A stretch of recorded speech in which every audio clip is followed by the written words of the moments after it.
माननीय प्रधानमंत्री जी, अच्छा ठीक है।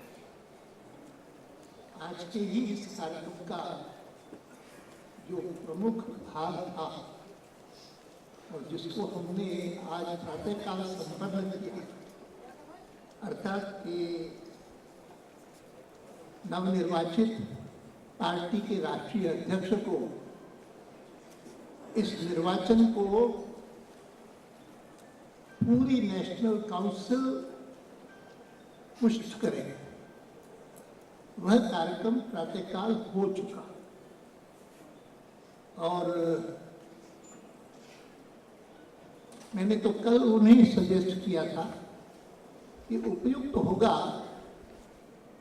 कि बाकी क्योंकि कार्यक्रम सब संपन्न हो गए, जो प्रस्ताव पारित होना था पूरी राष्ट्रीय परिषद का चुनाव के बारे में और चुनाव के बाद क्या कुछ होना चाहिए उसके बारे में, ये भी सब हो चुका।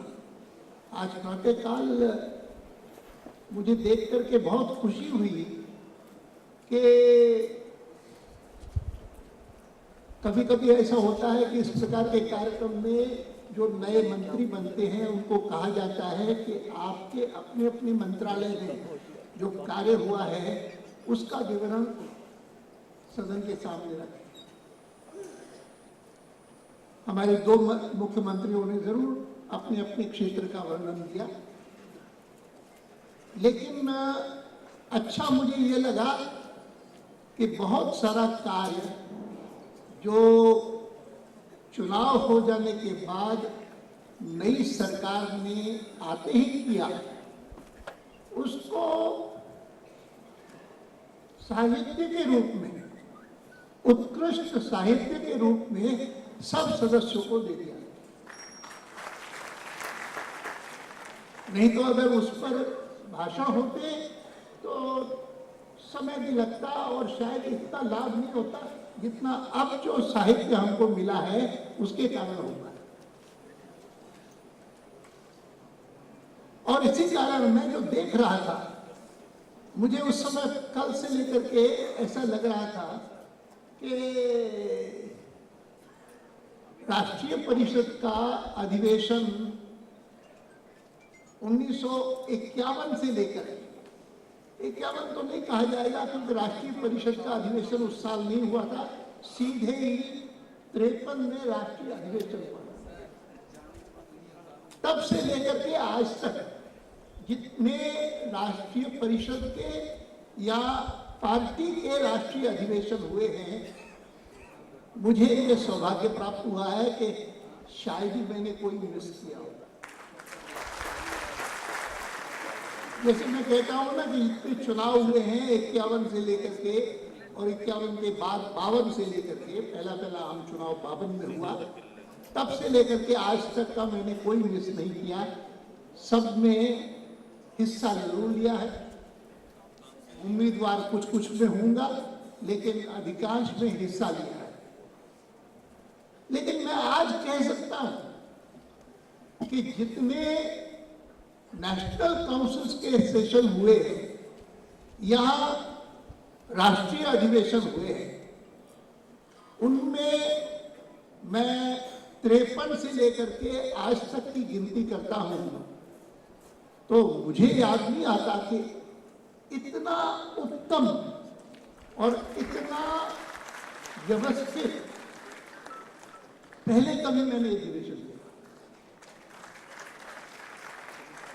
ये जो है ना, हो सकता है कि जब मैं यहाँ आया तो मुझे लगा कि शायद इसलिए भी मुझे आग्रह करके आज बुलवाया जा रहा है कि मुझे पता लगे कि ये वेट लिफ्टिंग का ऑडिटोरियम कैसा है। मैं कल्पना नहीं कर सकता था कि कोई वेट लिफ्टिंग का अलग ऑडिटोरियम भी होगा, लेकिन पिछले दिनों की इस कॉमनवेल्थ इस हमारी गेम्स के कारण ये भी बन गया। और ये सही कहा गया, मुझे तुलना के लिए बताया गया कि देखो हम बहुत बार अपने अधिवेशन जो है वो तालकटोरा स्टेडियम में करते रहते हैं। इस बात को तो आप स्वीकार करेंगे कि वो ताल कटोरा स्टेडियम से ये वेट लिफ्टिंग वाला ज्यादा अच्छा है।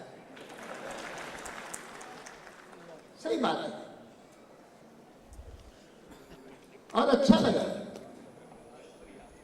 अच्छा लगने के कारण ही मैंने कहा, तब तक उनके निर्वाचन की पुष्टि नहीं हुई थी, तो भी मैंने उन्हें कहा, मैंने कहा अमित जी, लोग आज जो अपेक्षा कर रहे हैं कि भोजन के बाद, भोजनानंतर और कोई कार्यक्रम नहीं होगा सिवाय उसके कि जो प्रमुख कार्यक्रम है आज का इस अधिवेशन का, अर्थात कि नए हमारे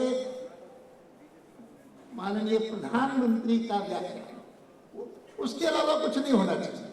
तो उन्होंने कहा नहीं, आपको भी, आपसे कल ही मैंने निवेदन किया था कि आप जरूर थोड़ा सा ही बोलिए, लेकिन बोलिए जरूर। तो ठीक है, अध्यक्ष नए नए बने हैं, उनकी पहली आज्ञा का मैं उल्लंघन कर नहीं सकता, उत्तर साहस नहीं कर सकता, मैं जरूर बोलूंगा।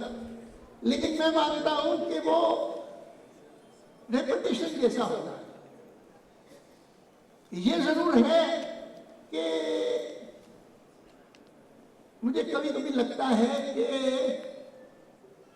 जिन्होंने भारतीय जनसंघ की वास्तविक नींव डाली और जिनके कारण डॉक्टर मुखर्जी भी इतने प्रभावित हुए उनसे कि उन्होंने एक बार कहा था कि मेरे पास अगर 2-4 दीनदयाल होते तो मैं भारत का नक्शा बदल देता। ये उनके वाक्य थे और वो कोई ज्यादा देर हमारे साथ रहे नहीं। अध्यक्ष बनने के बाद 51 में अध्यक्ष बने और 53 में पहला कानपुर का अधिवेशन हुआ, जिसमें उनकी अध्यक्षता में बहुत सफलता मिली डॉक्टर मुखर्जी की। और डॉक्टर मुखर्जी तक हमारे श्यामा प्रसाद जी थे, थोड़े ही दिन उसके बाद रहे थे। उसी कानपुर के अधिवेशन में उन्होंने जम्मू कश्मीर के बारे में सारे देश को सचेत किया कि क्या कुछ हो रहा है, उसकी जानकारी होनी चाहिए और कि कितना कुछ अनर्थ हो रहा है जम्मू कश्मीर के साथ। और उसमें से ये सारा निकला और जिसके परिणाम स्वरूप हमने डॉक्टर मुखर्जी को गंवाया। और हम आज तक इस बात को कहते रहते हैं कि भारत की एकता के लिए जो पहले शहीद हुए, हुतात्मा हुए, वे भारतीय जनता पार्टी के या भारतीय जनसंघ के, मैं भी गलती कर जाता हूं, भारतीय जनसंघ के पहले राष्ट्रीय अध्यक्ष। और मैं मानता हूं कि एक टर्निंग पॉइंट इस पार्टी के इतिहास का तब हुआ जब जिन संघ के अधिकारियों ने प्रयत्न पूर्वक डॉक्टर मुखर्जी को तैयार किया था कि अब भारत स्वतंत्र हो गया है और इसीलिए हम तो चाहते हैं कि आप जैसे लोग संघ के साथ मिलकर के एक अद्भुत पार्टी बनाए जो हिंदुस्तान की राजनीति को एक नया रूप दे सके। और डॉक्टर मुखर्जी उसके लिए तैयार हो गए, लेकिन उनके तैयार होने के बाद भी सबको लगता था कि यह जो हम लक्ष्य अपने सामने रख करके कुछ करना चाहते हैं वह तब तक पूरा नहीं होगा जब तक डॉक्टर श्यामा प्रसाद मुखर्जी और राष्ट्रीय स्वयंसेवक संघ के सरसंघचालक श्री गुरुजी आपस में मिलकर के इस पर विचार न करें, नहीं होगा। इसीलिए 1951-52 में तो जन्म हो गया पार्टी का, लेकिन तब इन दोनों महापुरुषों की भेंट हुई, जिस भेंट में से सचमुच वो सारी योजना निकली कि जिसके कारण आगे चल करके भारतीय जनता पार्टी के सारे कार्य को संघ परिवार का माना जाने लगा। और संघ परिवार का नाम लेते ही केवल मात्र एक राजनीतिक दल ख्याल में नहीं आता था, लेकिन एक राजनीतिक दल के साथ साथ एक परिपूर्ण विचारधारा ख्याल में आती थी। और वो परिपूर्ण विचारधारा, वह उसके लिए जो वास्तव में टर्निंग पॉइंट था, वो था डॉक्टर श्यामा प्रसाद मुखर्जी की और श्री परम पूजनीय गुरु जी की भेंट वार्ता और चर्चा, जिसमें उन्होंने, गुरु जी ने उनका बनाया हुआ जो मैनिफेस्टो आदि था वो देखा ही था। कल्पना उनके मन में थी कि वो क्या करना चाहते हैं, लेकिन विस्तार से उसकी चर्चा करना और डॉक्टर मुखर्जी का खास करके इस बात पर बल देना कि मुझसे जो आप अपेक्षा कर रहे हैं, जो लोग मुझे मिलते हैं और जो अपेक्षा कर रहे हैं, वह अपेक्षा मैं कैसे पूरी करूंगा। मेरे पास क्या है, मेरा प्रभाव क्षेत्र तो अकेला पश्चिम बंगाल है। और पहले पहले चुनाव में हिंदुस्तान भर से जो हमको लोकसभा में मेंबर मिले थे, वो या तो कुछ राजस्थान से या फिर पश्चिम बंगाल से। इन दो प्रांतों को छोड़ करके और किसी प्रांत से हमको कोई लोकसभा का मेंबर नहीं मिला। मैंने राजस्थान का नाम लिया जानते हुए भी कि वो जो एक व्यक्ति, एक हमारे लोकसभा के मेंबर राजस्थान से चुने गए,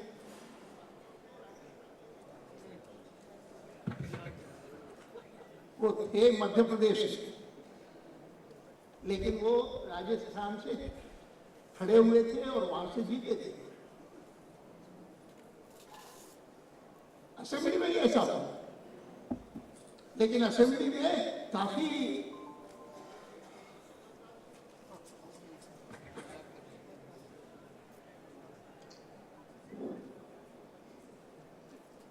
मैं स्मरण करता हूं उन बातों को केवल इसलिए, ये बताने के लिए कि जो वो मुलाकात थी इन दो बड़े दिग्गजों की, डॉक्टर श्यामा प्रसाद मुखर्जी और परम पूज्य श्री गुरु जी, वह वास्तव में एक टर्निंग पॉइंट थी हमारे सारे इतिहास में।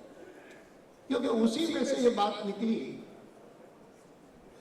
कि श्री गुरु जी इस बात के लिए तैयार हुए कि अच्छी बात है, तुम कहते हो कि आपका प्रभाव क्षेत्र प्रमुख रूप से पश्चिम बंगाल तक सीमित है, और इसीलिए जब तक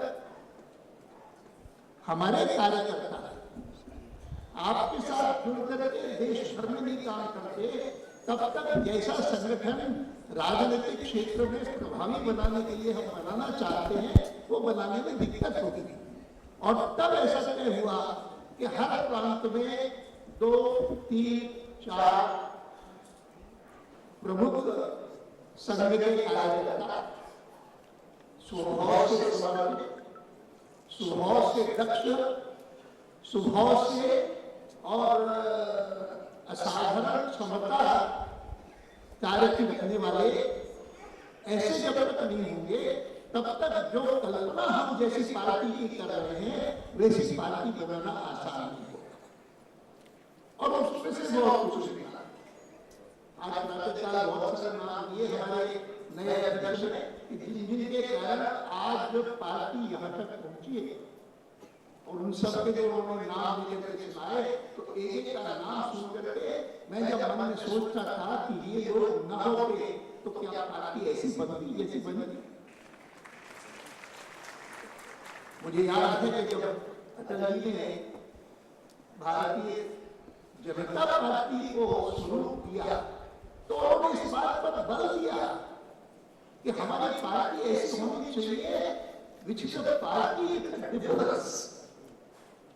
जैसे बाकी पार्टियां हैं सभी कि हमको सत्ता कैसे प्राप्त करनी है, वैसी पार्टी हम नहीं बना रहे। विचारधारा भले है हमारे, जिसको पढ़कर के लोग प्रभावित होते हैं, लेकिन विचारधारा के अलावा उस पार्टी की प्रकृति ऐसी होनी चाहिए कि जिसके कारण उसको देख कर ही लोग कहें कि यह पार्टी बाकी राजनीतिक पार्टियों जैसी नहीं है। This is a party with a difference. आगे चल कर आपको याद है हमारा कभी मजाक उड़ाया जाता था कि it is not a party with a difference. These days sometimes it appears it is a party with differences. ये मजाक किया जाता था, व्यंग किया जाता था, और उसके कारण हमको चोट लगती थी, आहत होते थे आप। लेकिन ये बात सही है कि जब वाजपेयी जी ने 1952 में फॉर्मल रूप दिया पार्टी को, तो इस बात का बल दिया कि जैसे बाकी सारी राजनीतिक पार्टियां हैं जिनका एक उद्देश्य है कि किसी न किसी प्रकार से शासन में आ जाना, सत्ता का उपभोग करना, ऐसी पार्टी नहीं है। This is a party with a difference. और आज के इस अवसर पर जब प्रैक्टिकली देश भर के लोग यहाँ पर बैठे हुए हैं और हम नरेंद्र भाई को सुनने को इच्छुक हैं कि ये जो असाधारण विजय प्राप्त हुई है 2014, असाधारण है। सही कहा हमारे वित्त मंत्री ने भी कि किसी ने अपेक्षा नहीं की थी ऐसी सफलता मिलेगी जैसे आज मिली है। उत्तर प्रदेश के लोगों से मैं पूछता था कि भाई उत्तर प्रदेश की सबको बहुत चिंता है क्योंकि इतना बड़ा स्टेट है, इतनी लोकसभा सीटें हैं, क्या होगा? कोई भी कोई 45 से ऊपर नहीं जाता। 40-45 कहते थे, कोई 45-50 कह देता था, आगे जाने को तैयार ही नहीं। लेकिन जब परिणाम आए सारे देश के, तो पहले तो इसी पर मजाक होता था कि अध्यक्ष के लिए राजनाथ जी ने ये 72+ कैसे कह दिया, 272+ कैसे होगा प्लस? हम 272 तक पहुंचने का बहुत बड़ी बात है, लेकिन सब लोग और ऐसे चमत्कारी परिणाम आए जिसका वर्णन विस्तार से आज कई लोगों ने किया है। और कितने स्टेट्स में, कितने राज्यों में कांग्रेस पार्टी एक भी सीट प्राप्त नहीं कर सकी और कुल मिलाकर लोकसभा में 44 सीटें प्राप्त करना। अब ये सारा आपने सुना है, लेकिन समझने की बात यह है कि मैं जो कहता हूं कि इतना शानदार कार्यक्रम, इतना शानदार राष्ट्रीय अधिवेशन, इतना शानदार नेशनल काउंसिल का सेशन वह पहले कभी भी नहीं हुआ। और साथ साथ मैंने ये भी कहा कि इतना व्यवस्थित भी पहले कभी नहीं हुआ। मैं आया यहाँ पर इस डिप्टी ऑडिटोरियम में, तो मैंने पूछा यहाँ के अपने लोगों से, मैंने कहा कि यहाँ ये सीटें कितनी है? तो उन्होंने कहा कि सीटें जो हैं वो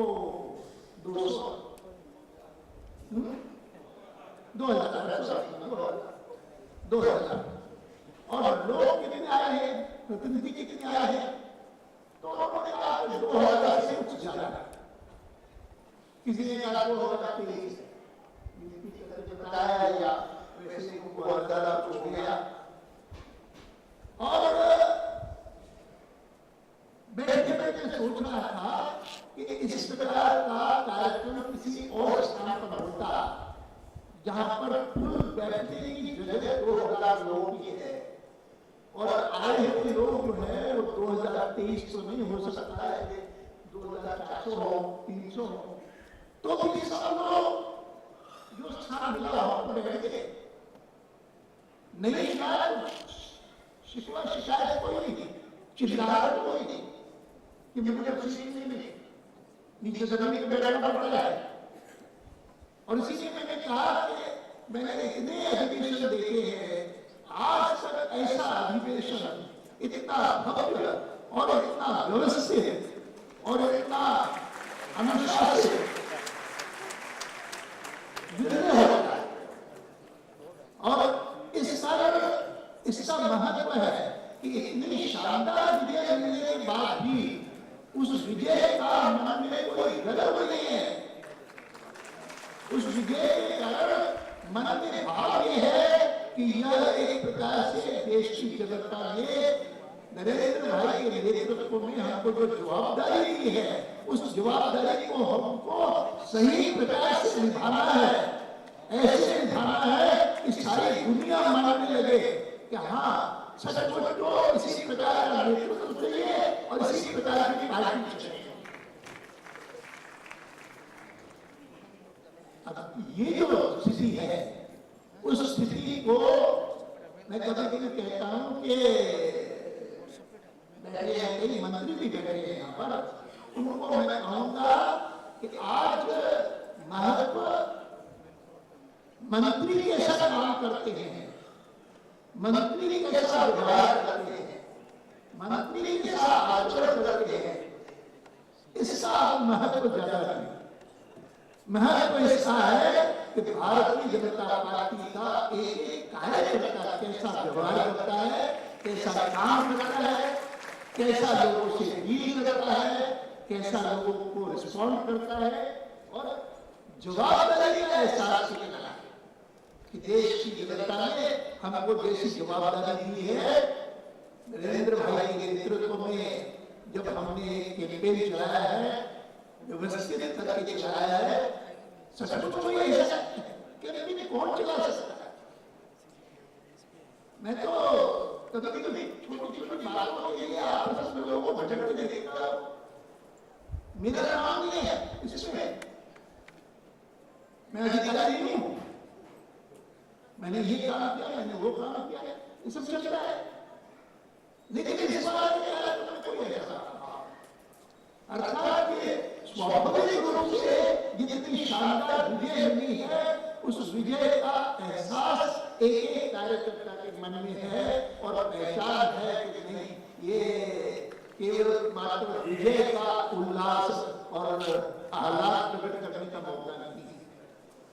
जैसा व्यवहार चल रहा है, जैसा आचरण सब लोग कर रहे हैं, जैसा यहाँ तक जितने सारे भाषण भी हुए हैं, उन भाषणों में भी वो एक sense of accountability, sense of responsibility, sense of responsibility and accountability as a whole party साफ नजर साफ दिखती है।